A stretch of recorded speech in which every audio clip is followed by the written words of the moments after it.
I hit 30K a month and thought the hard part was over. Then I tried to scale to 100K and everything broke. That wasn't a motivation problem or a people problem.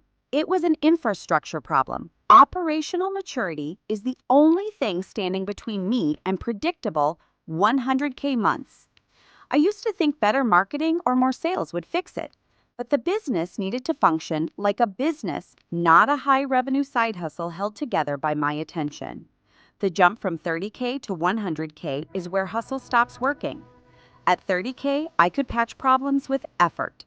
At 100K, effort becomes the bottleneck because I can't personally intervene in every transaction, exception, customer issue, and internal decision. If I feel stuck at 30K to 40K, I'm probably running on founder memory and reactive problem solving. I'm relying on informal processes that live in my head and constant escalation back to me.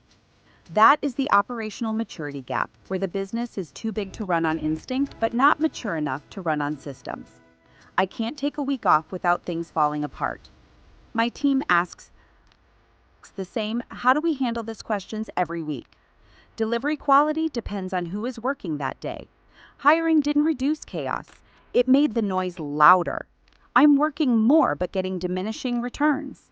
Operational maturity is simple. My business can execute, deliver, and grow without constant founder intervention. My team knows what to do and when to escalate. Processes create consistent delivery. Roles have clear ownership. Systems carry the load. Data drives decisions. Exceptions are handled without me being the fixer. Low maturity looks like decisions made case by case, and everything routing through me. My team waits for permission, and tools don't talk to each other. I end up managing the business like a human middleware connector. Operational maturity isn't perfection, it's the infrastructure that lets me handle volume without collapsing. I break operational maturity into 5 structural shifts because 100K months are an operating standard, not a vibe. First, I move from founder-dependent decisions to delegated authority by creating decision criteria, approval thresholds, and clear authority so the team can execute without waiting on me. Second, I move from gut feel to data-driven operations with dashboards that show profit by service, capacity, delivery timelines, cash flow, and utilization so decisions come from reality. Third, I move from patchwork tools to integrated systems by reducing tools, improving integrations, and building a single source of truth. Fourth, I move from fuzzy roles to clear ownership with role charters, RACI, and defined outcome accountability.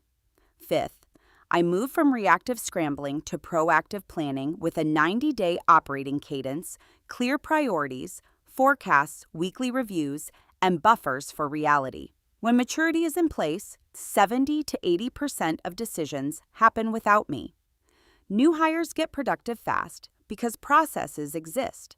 Delivery quality stays consistent even if I'm not present. My time shifts toward growth instead of approvals. Revenue grows without proportional growth in my hours. This is the difference between maintaining 35K with 70-hour weeks and stabilizing at 110K with 50-hour weeks. I can't fix this alone because it requires building infrastructure while I'm already running the business.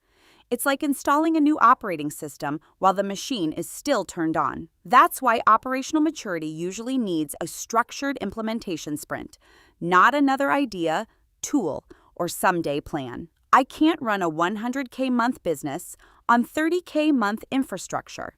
If my business still depends on my attention to stay stable, I don't have an operations problem. I have an operational maturity problem.